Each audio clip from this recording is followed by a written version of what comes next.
ruqyah. Saya sudah ngikuti ruqyah 4 kali, tapi sampai sekarang belum bisa keluar juga jinnya.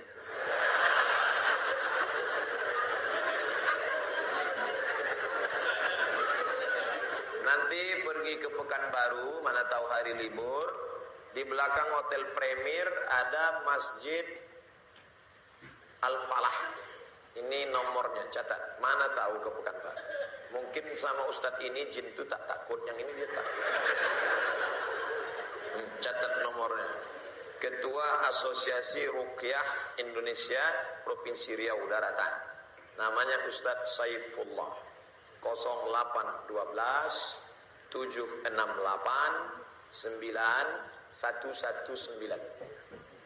0812 768 9119. Kalau emergensi 911. Kalau diganggu hantu 119. Datang ke sana. Jadi tak salah kita coba.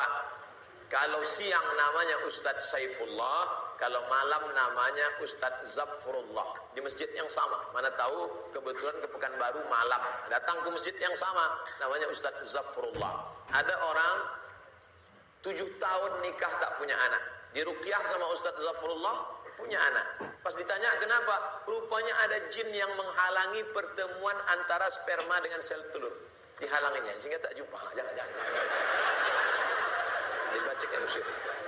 Kata Ustadz Saifullah, ada pula bencong LGBT di ruqyah sehat. Ternyata yang masuk itu jin bencong. Jadi saya tanya, Ustadz, jadi ada jin itu bencong? Ada, kata dia. Itulah yang dimasuk ke dalam. Nah, itu. Ustadz, udah di ruqyah 2-3 kali, tetap juga sakit. Berarti tidak. Pemarah. Laki saya ini pemarah, Ustadz. Sudah di ruqyah 5 kali, tak juga hilang marahnya. Berarti tak salah jin. Memang dia pengamuk. Makanya kadang kita kasihan juga sama jin nih. Sikit-sikit salah dia. Sikit-sikit salah dia. Aku tak selamanya salah, kata jin. Ustaz, ayat yang dibacanya kan ayat kursi. Coba saya dengar, yang dibacanya itu ayat kursi. Kenapa kita yang baca, kenapa jin itu tak keluar? Ini bukan masalah pistolnya, tapi man behind the gun. Orang yang punya pistol. Kita bacakan Allahu la ilaha illal qayyum la ta'khudhuhu sinatun wa la nawm lahu ma, tak mau dia keluar, malah ketawa jin. Ditanya, jin, kenapa kau tak mau keluar? Sesama hantu di dalam saling mengusir. Hantu ngusir hantu, mana mau? Yang membaca itu ulahnya 11-12 macam hantu. Apa hukum suami menyembunyikan uang gajinya? Kadang memberi istri sikit, padahal gajinya besar. Berapa tadi hak ibu? Ingat, berapa hak ibu tadi? Makan, pakai, tempat tinggal, pendidikan, perhatian. Kalau kurang, maka laki-laki ini dituntut di hadapan Allah Subhanahu wa taala. Hai laki-laki yang gajinya banyak tapi mengasihi bini sikit, maka ingat 5 ini mesti kau tunaikan. Alhamdulillah Ustaz Somad, dulu selama ini abang itu cuma 100.000 lah dikasihnya. Setelah mendengar ceramah Ustaz tadi malam, bertambah berapa? 110. Tambahlah. Nabi sedang duduk, Nabi duduk-duduk di bukit Sofa. Datang seorang perempuan namanya Hindun. Apa kata dia? Ya Rasulullah, inna Aba Sufyan rajulun syahih. Suamiku itu orangnya pelit. Boleh tak ku ambil duitnya untuk makan anak-anakku? Kata Nabi, ambillah. Itu dalil boleh mengambil duit laki yang pelit. Tapi kalau kurang, kalau udah cukup jangan ambil lagi. Saya tak tahu jawab. Nanti dia ambilnya semua. Pas ditanya, kenapa kau ambil? Kata Ustaz Somad tadi malam. Misalnya standar di sini sebulan 3 juta. Laki cuma mengasih 1 juta. Maka ibu boleh ambil 2 lagi. Kenapa? Karena itu keperluan. Begitu dalam riwayat tentang Hindun mengadu Abu Sufyan rajulun syahid, pelit. Saya ingin bertanya Ustaz, bagaimana Islam memandang seorang yang mengagumi, mencintai pasangan orang lain?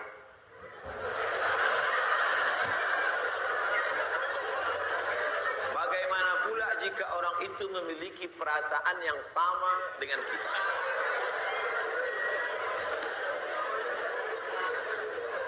Hidup ini ada pilihan, ada keterpaksaan. Hidup ini ada pilihan, ada keterpaksaan. Saya mau ceramah antara duduk dan berdiri. Pilihan atau keterpaksaan? Pilihan. Ustaz mau duduk atau berdiri? Saya pilih berdiri. Kenapa Ustaz pilih berdiri? Menunjukkan bahwa saya masih muda, masih sehat. Antara minum atau tidak minum. Pilihan atau keterpaksaan? Pilihan. Minum atau tidak, terserah saya. Mau saya minum, mau tidak. Itu pilihan saya. Nah, masalah cinta. Cinta itu pilihan atau keterpaksaan? Cinta tidak pilihan. Cinta adalah keterpaksaan. Oleh sebab itu maka kadang kita tengok orang ganteng bininya buru. Kenapa? Terpaksa. Cinta tak bisa memilih. Ketika dia rasional, dia tidak cinta. Maka ketika kita senang dengan orang, kadang kita pun tak tahu alasannya. Kenapa kita tiba-tiba senang dengan orang? Nah, cinta tidak bisa memilih. Ketika kita suka dengan orang, apakah kita berdosa? Tidak. Karena rasa itu ada tumbuh di dalam. Suka tidak berdosa. Ketika dia berubah menjadi action, baru berdosa. Suka kita dengan orang, tak dosa. Tapi ketika kita dekati, minta nomor HP-nya, baru dosa. Lalu cinta itu apa? Cinta kepada anak gadis orang belum menikah, kita bisa nikahi dia. Yang jadi masalah bagaimana kalau cinta sama bini orang? Oleh sebab itu maka rasa itu mesti dibuang, karena dia adalah bagian dari ujian. Ujian. Jangan dipeturutkan. Dipeturutkan, didekati, apalagi sekantor. Witing trisno jalaran suko kulino. Kita tumbuh hanya sering kena. Berawal dari 6. Pertama, nazratun, pandangan. Setelah lama memandang, fabtisamun, senyum. Setelah senyum, fasalamun, selamat pagi, good morning. Setelah salam, fakalamun, kerja di mana? Di BP, sekantor ya. Setelah fakalamun, famau'idun, janjian. Bisa ketemu kita nanti siang? Oke. Sukanya makan apa? Ayam panggang. Sana kalau gitu ya. Faliqaun, pertemuan. Setelah pertemuan, bekerjalah setan, lalu kemudian makan bersama, makan siang. Apa kata orang Inggris? No free lunch. Tak ada makan siang yang gratis. Akhirnya terjadilah apa yang terjadi. Maka kalau ada bibit-bibit itu terasa di dalam, tekanlah dia, jangan lagi pandang, jangan diperturutkan. Itulah nilai jihad. Bukan jihad berdarah-darah melawan Belanda, tapi jihad hawa nafsu yang justru jauh lebih besar. Melawan meriam Belanda banyak orang tahan, meriam Belina payah. Bagaimana hukum kita sholat berjamaah di suatu lapangan, terus sopnya putus-putus? Mohon penjelasannya Pak Ustaz. Sawu sufuf, luruskan saf. Wa inna taswiyatas sufuf min tamamis sholat. Lurusnya saf bagian dari kesempurnaan. Sholatnya sah, tapi kurang sempurna. Sholat tadi berjamaah di sini sah, tapi kalau putus-putus kurang sempurna. Imam, luruskan dulu, tengok. Saya sholat di Masjid Istiqomah di Bengkalis. Apa kata imam? Luruskan sholat, matikan HP.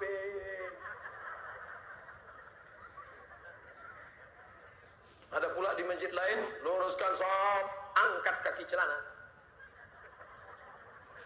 Ada pula di masjid di Dumai lain lagi, luruskan sholat, simpan batu cincin. Saya tanya, Pak Imam, kenapa lain ini? Iya Pak Ustaz, batu cincin ini buat orang tak khusyuk. Waktu tasyahud tengok, sudah deh. Tapi tiga-tiganya sepakat bahwa luruskan sok.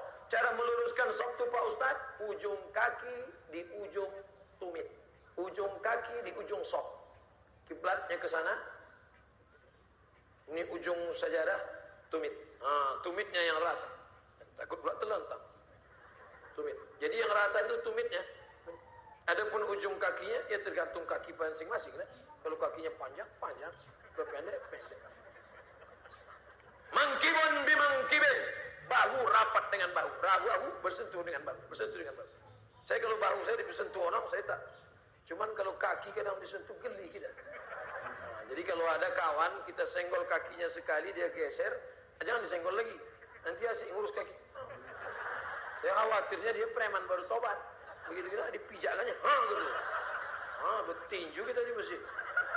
Kalau sampai kita bertinju di masjid, nanti yang ketawa yang tak ke masjid.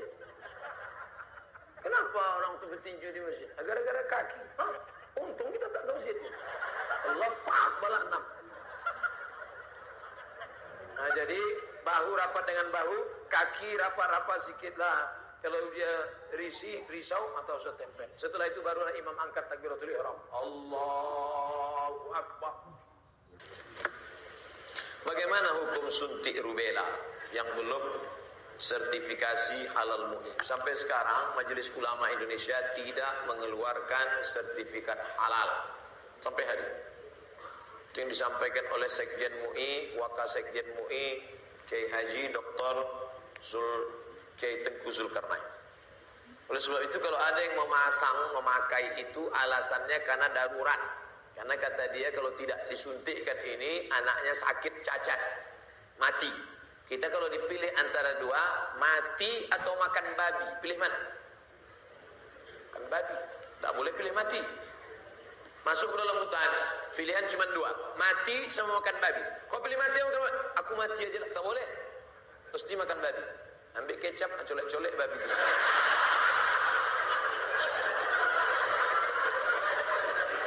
Tak boleh pilih mati. Nah, jadi kalau bapak ibu takut anak itu cacat, sakit, dipakainya hukum darurat itu. Ustadz Somad, saya tanya emak saya ini orang kampung. Nah, aku dulu waktu kecil ada disuntik cacar, suntik ini enggak. Kau dari kecil tak pernah disuntik. Asal datang dokter puskesmas, kularikan kau ke hutan. Sampai sekarang saya hidup, tak ada sakit. Pernah ada trapel ngajak saya umroh. Ustaz, kapan Ustaz ada kosong mau suntik? Kalau kalian mau berangkat, berangkat. Tapi aku terus terang tak bisa suntik. Kalau tak dapat visa Pak Ustaz, saya tak berangkat. Sampai hari H saya tak suntik. Tak bagaimana ceritanya mereka dapat visa, berangkat. Katanya kalau tak suntik, sakit, mati. Tak mati. Tapi ini tak bisa jadi hukum. Saya tak mati, yang mendoakan saya banyak. Sebanyak ini mendoakan. Mana ngumpan kuman-kuman virus-virus? Pak Ustaz, berdosa tak kita memarahi ibu? Alasannya ibu keluar rumah tak menggunakan hijab. Oh, tak boleh nak. Mentang-mentang kau sudah pengajian, lalu kau panggil emakmu, mak sini sebentar. Assalamualaikum warahmatullah. Neraka jahanam. Itu caranya. Wa in jahadaka ala an tusyrika bima laysa laka bihi ilmun. Kalau emak bapakmu memaksamu untuk mempersekutukan aku, fala tuti'huma, jangan kau patuhi dia. Tapi untuk melawan tetap tak boleh. Wa sahibhuma fid dunya ma'rufa, tetaplah bergaul dengan baik. Jangan kalian yang menasihati dia. Datangi Pak Wan, datangi Pak Bupati, datangi Pak Wabub. Pak, bisa tak Bapak nasihati mak saya? Mak saya takut sama Bapak. Panggil Pak Bupati. Bu, sini. Ibu kenapa tak juga begitu? Iya Pak, insya Allah saya. Gitu. Jadi mulutnya mulut mereka, pesannya dari kita. Jangan kita ngomong. Kita sebagai anak tidak pernah bersar di hadapan orang tua kita. Saya, Abdul Somad LCMA, penceramah, tapi di depan mak saya, malah kau udah kecil. Ibu tak pernah melihat anaknya itu besar. Anak itu tetaplah anak kecil yang dulu dia gendong-gendong. Maka pakai lidah orang lain. Cari tokoh-tokoh adat, tokoh lembaga adat Melayu, nenek mama, tokoh masyarakat. Datuk, bisa tak Datuk nasihati? Nenek, bisa tak nasihati emak saya belum berjilbab? Aku pun tak berjilbab juga.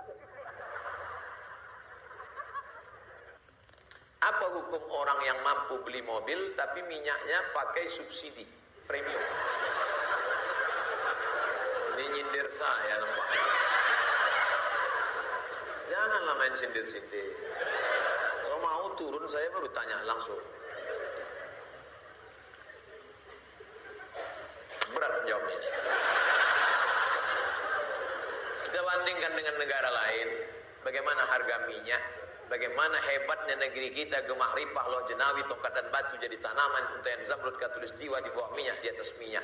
Bagaimana nasib saudara kita di Anambas yang begitu kaya dan hebat, tapi 24 jam saya di sana, HP saya tak berbunyi sama sekali. Ini kan luar biasa. Oleh sebab itu pengaturan minyak, subsidi segala macam, mudah-mudahan ke depan pemerintah lebih baik insyaAllah. Ini hak kita sebagai warga negara. Mestinya kita ini, kalau dilihatlah minyak kita, dengan gas kita, dengan batu bara kita, dengan negeri terkaya di dunia, tak ada apa-apanya Brunei Darussalam. Ustaz, apa hukumnya membawa HP ke toilet? Misalnya main game.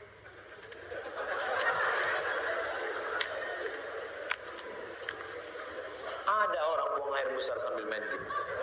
La ilaha illallah Muhammadur Rasulullah. Fokus sajalah di satu pekerjaan.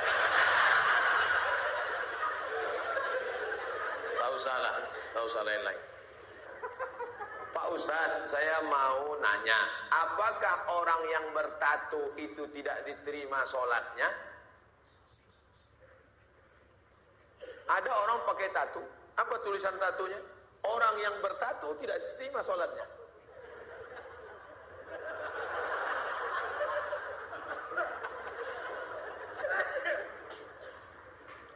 Tato adalah kahal.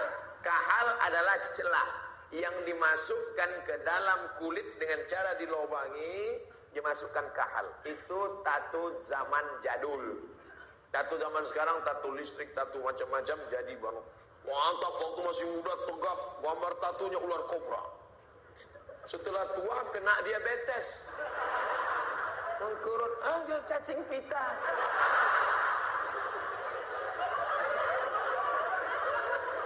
Sebelah kanan gambar burung gagak yang sedang ingin terbang menangkap serigala. Tiba-tiba karena sudah tua, kurus, keriput, gambar burung puyuh. Dulu preman tengik, sekarang tobat. Nah, apakah setelah tobat dia perlu menyetrika tatonya? Tobat, sekarang ada cacing pita, mau disetrika lurus.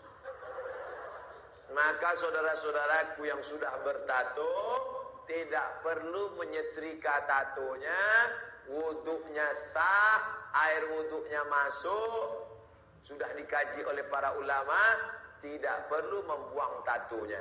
Hanya saja kalian yang dulu mantan-mantan petato perlu membuat komunitas tato tobat, KTT. Disangka orang konferensi tingkat tinggi. Ternyata komunitas tato tobat. Yang enggak punya tato enggak boleh masuk. Ada yang tatonya seperti Yakuza. Ada bertato semua. Ada sebelah mukanya tato semua isi. Tiba-tiba ada satu pesertanya enggak punya tato. Loh, sampai enggak ada tato kok bisa ikut? Ternyata tatonya cuma satu tek lalat. Dulu pengen jadi Rano Karno. Enggak jadi. Dulu, sama-sama dulu kan ada anak-anak muda ingin jadi Rano Karno, disuntik, ambil jarum, tusuk, kasih spidol. Ustaz kok tahu? Saya dulu nyoba juga. Ya jadi.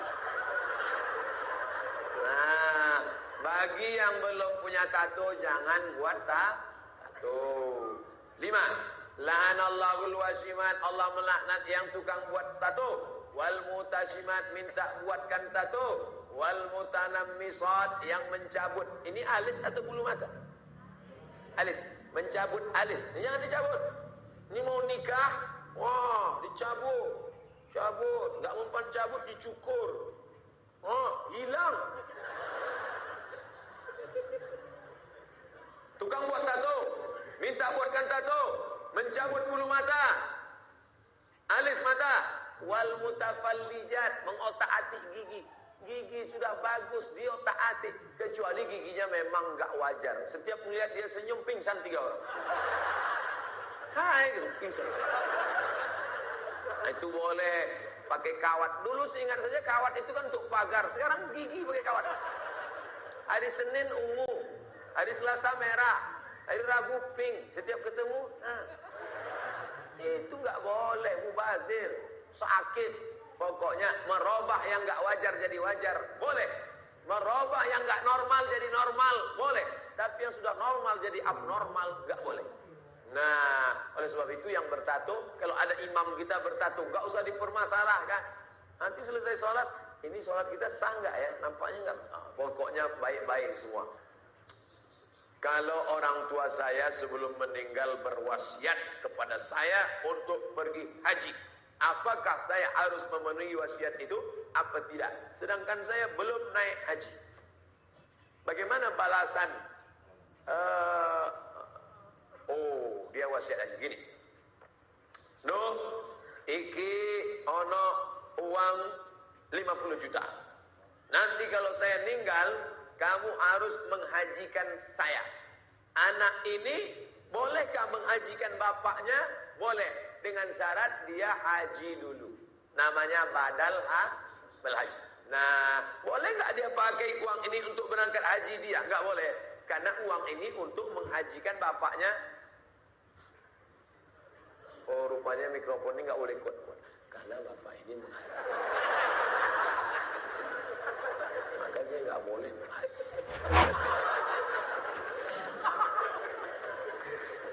Jadi dia harus haji dulu, baru dia bisa menghajikan bapaknya. Dalilnya mana? Labbaik Allahumma syukruma, labbaik Allahumma syukruma. Aku menghajikan syukruma, aku menghajikan syukruma. Sampean kenes dulu. Come here Muhammad. Sini sebentar. Kamu tadi menghajikan siapa? Menghajikan Subruma. Subruma itu siapa? Sedulurku. Aku menghajikan Subruma. Sampai nulis haji apa orang? Urung. Haji dulu dirimu, baru hajikan orang lain. Nah, kebetulan nanti anaknya dapat uang. Dia berangkat haji. Bawa uang almarhum yang 50 juta tadi. Kebetulan nanti di Makkah ketemu mahasiswa dari Semarang. Anak KSW, kekeluargaan Wali Songo. Di Mesir, kalau anak Jawa Tengah itu nama persatuannya KSW, kekeluargaan mahasiswa Wali Songo. Kalau kami anak Riau namanya KSMR, kelompok studi mahasiswa Riau. Ustaz kok tahu? Kami dulu tetangga di KM.